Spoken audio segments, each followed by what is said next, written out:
చెప్పాడు 2025లో అదే చెప్పుడు, ఇప్పుడు 26లో కూడా అదే చెప్తా ఉన్నాడు. సరే వస్తున్నాను, ప్రజాక్షేత్రంలోకి వస్తున్నా అంటే మొత్తానికి అయితే వచ్చారు. మరి నిన్న కేసీఆర్ గారు మాట్లాడినటువంటి వ్యాఖ్యల్ని ఏ విధంగా చూస్తారు? ఎందుకంటే ఆయన ఒక మాట కూడా మాట్లాడారు, నాకు కూడా కానీ సంబోధించారు. సో అది ఇంకా చాలా ఉన్నాయి, అందులో సందర్భానికి సంబంధించినట్టు చాలా ఉన్నాయి. మెయిన్ హైడ్రా మీద బాగా టార్గెట్ చేసి మాట్లాడారు ఆయన. సో ఏంటి అసలు ఆయన మాటలని, ఆయన వ్యాఖ్యలు ఏ విధంగా చూస్తారు మీరు? సారీ రవి,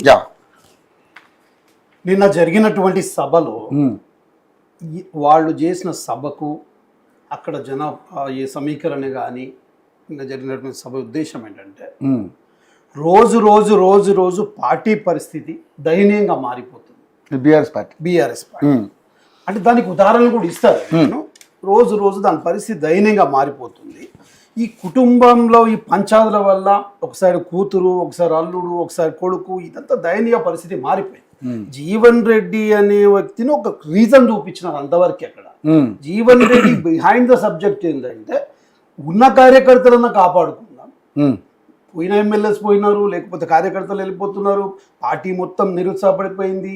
దీన్ని ఏదో రకంగా ఇంకో 2 సంవత్సరాల వరకు పార్టీని సమాజంలో, తెలంగాణ రాష్ట్రంలో కొద్దిగా ప్రజల్లో నిలబెట్టాలంటే ఏదో ఒక స్టంట్ కావాలి కదా.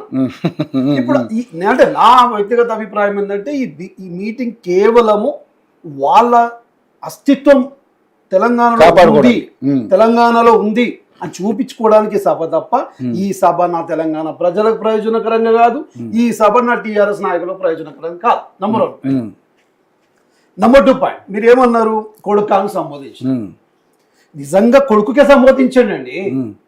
మీరు అందరు రేవంత్ రెడ్డి గురించి అంటున్నారు కదా, రేవంత్ రెడ్డి ఎందుకు సాగు కోరుకుంటాడండి? ఒక చిన్న ఎగ్జాంపుల్ ఇస్తా. ఇప్పుడు మా నాన్నగారు కూడా స్వర్గస్థులు అయినారు. నిజంగా కూడా ఏదైనా ఆస్తులు పాస్తులు వారసత్వం వస్తే మా నాన్న స్వర్గస్థులు అయితే నాకు వస్తుంది. కోరుకునేది నేను కోరుకుంటా తండ్రి కొడుకుగా. ఇప్పుడు పక్కింటోడికి ముంగటినోడికి ఏం సంబంధము? ఇప్పుడు ఎవరైతే ఈ మాజీ ముఖ్యమంత్రి వర్యులు కేసీఆర్ గారు ఉన్నారు, నా సాగు కోరుకుంటారు కొడుక, అదే ఉట్టి కట్టినోడు కింద పిల్లి శాపనార్థాలు చేస్తున్నాడు, పడుతున్నారు. ఆ ఉట్టు ఊడదు, పిల్లి శాపనార్థాలు. ఇప్పుడు ప్రతిపక్ష పార్టీ ఎప్పుడు కూడా ప్రతిపక్ష నాయకులు ఉండాలి, రావాలి. వారిని ఒకేసారి మేము చచ్చిపోతే మీరు బాధపడలేవు వీడా, కాబట్టి మీరు ఉండాలని కోరుకునే వ్యక్తులు. ఇప్పుడు ఎవరైనా మీరు చావాలి అనుకున్న కొడుకాని సంబోధన వారు కొడుకు గురించే అన్నారు అని నేను అంటున్నా. ఖచ్చితంగా రేవంత్ రెడ్డి గారు చాలా సార్లు మాట్లాడారు కదా. సరే నా బాగా చచ్చిపోను అన్నారండి, చచ్చిపోను అన్నారు. ఎప్పుడంతా రేవంత్ రెడ్డి గారు మూసి మురికి కాళ్ళలో చస్తావు కేసీఆర్ అన్నాడు. అంటే వాసన. అయితే నేను చెప్తున్నాను, ఖచ్చితంగా తన కొడుకుకు వారసత్వం రావాలి. తన కొడుకు రాజకీయం గురించే, తన కొడుకు గురించే వ్యాఖ్యించిన వ్యాఖ్య ఇది రాసి పెట్టుకోండి. ఎందుకంటే ఇప్పుడు ఆయన పోతే ఎట్లాగూ బావని పక్కన పంపించేసి ట్రాక్, బావ ఢిల్లీ టూర్కి వెళ్ళిపోయిన సందర్భం చూసిండు. ఎక్కడ నా పప్పులు ఉడికారే కానీ నాతో నేను పోతా అని బీజేపీతో మాట్లాడుకుని వెళ్ళిపోయాడు.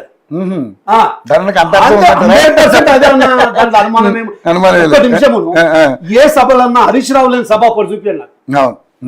లాస్ట్ టైం పెట్టిన ఇంకో సభలో కూడా హరీష్ రావు గారు పెద్దగా ఉన్నారు, కానీ నేనేమంటున్నాను ప్రత్యక్షంగా హరీష్ రావు గారు లేని సభ లేదు. అసలు నాకు తెలిసి బీఆర్ఎస్ పార్టీ ఎక్కడ అగ్గిపెట్టే దాచుకున్నప్పటి నుండి ఇప్పటిదాకా హరీష్ రావు లేని బీఆర్ఎస్ పార్టీ లేదు. అవునా కదా? కరెక్ట్, వాస్తవం. అయితే ఇప్పుడున్న పరిస్థితి, నిన్న జరిగిన మీటింగ్ లో సంది ఏంటంటే హరీష్ రావు గారు ఢిల్లీ ప్రయాణం పట్టిన, కూతురేమో ఒక పార్టీ పెట్టేసుకుంది. ఇప్పుడు ఉన్న ఆశా కోరికల కేటీఆర్ గారికే సార్. ఒకటి పవన్ కళ్యాణ్ ప్లస్ పేరు ఏం పేరు ప్రకాష్ రావు ఒక మూవీ తీసింది. ఇప్పుడు తండ్రి చావు కోరుకునేది కొడుకే, కేటీఆర్ గారే. నేను వాస్తవం చెప్తున్నాను. ఆయన ఎప్పుడు పోతే అప్పుడు ఆ సీఎం పదవో అధికార పదవి ఏది వచ్చినా కానీ అట్లీస్ట్ పార్టీ అధ్యక్షత దొరుకుతుందని ఆశ.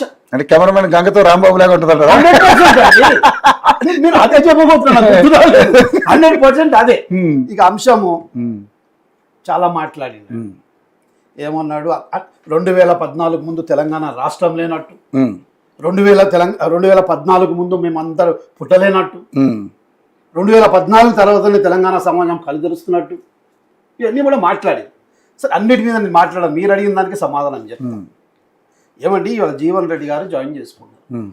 జాయిన్ చేసుకొని చాలా సగ్గలు కొట్టుకుంటున్నారు, తప్పలేదు.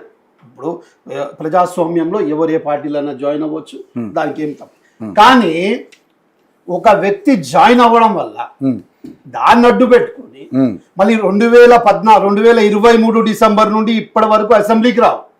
ప్రజల గురించి పట్టించుకో, ప్రజల గురించి మేలుకోరు. ప్రతిపక్ష పాత్ర దేన్ని అంటారు రవేనా?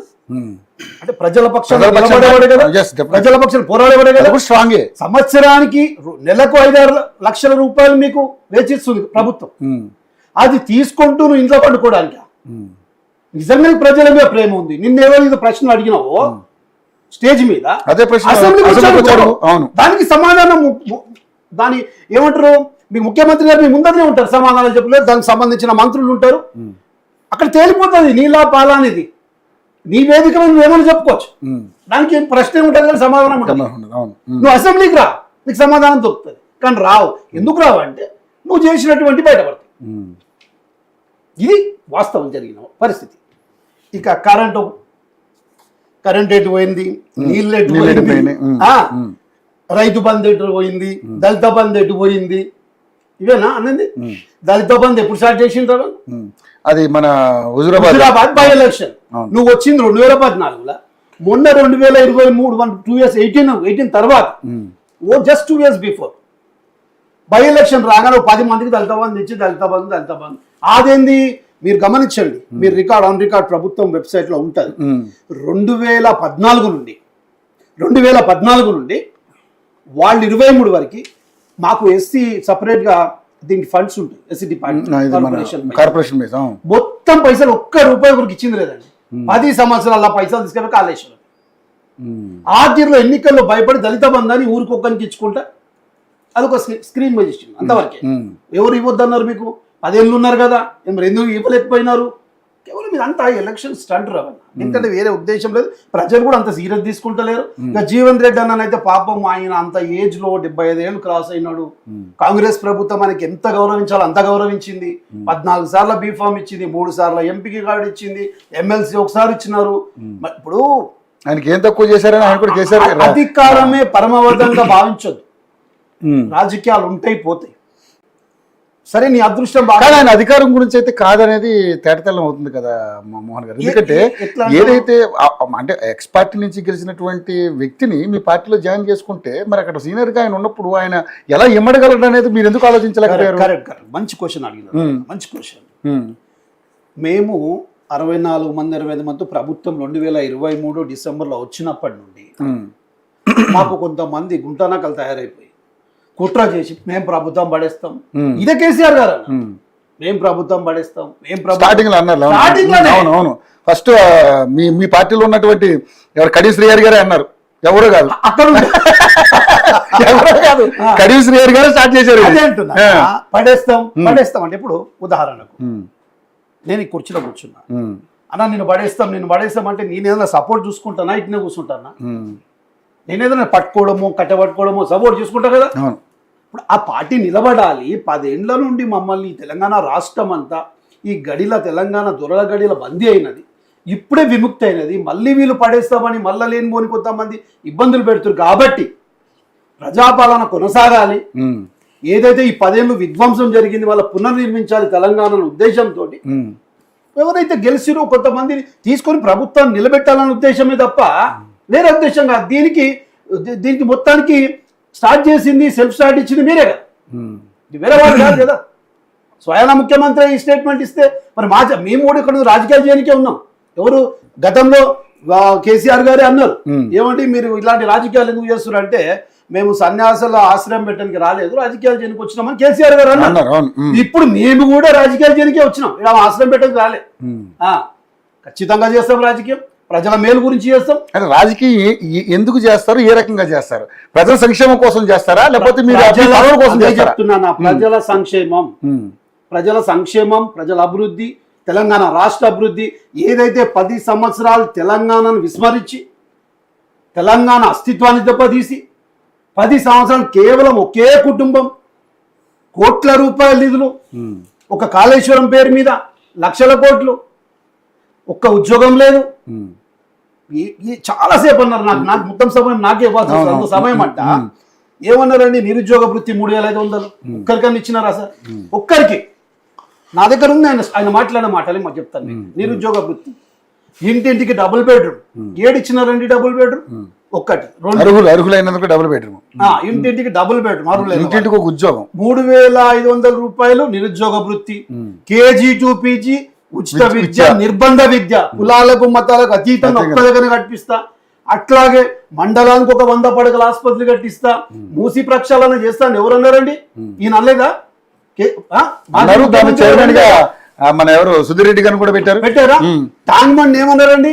ట్యాంక్ బండ్ మొత్తం ప్రక్షాళన కొబ్బరి నీళ్ళు వేస్తారు, తెచ్చి అందులోకి 1 రూపీ పడేసి కనబట్టి చేసి చుట్టూ టవర్స్ కట్టిస్తా. దీన్ని ఆ దేశాల పేర్లు కూడా రావు నాకు.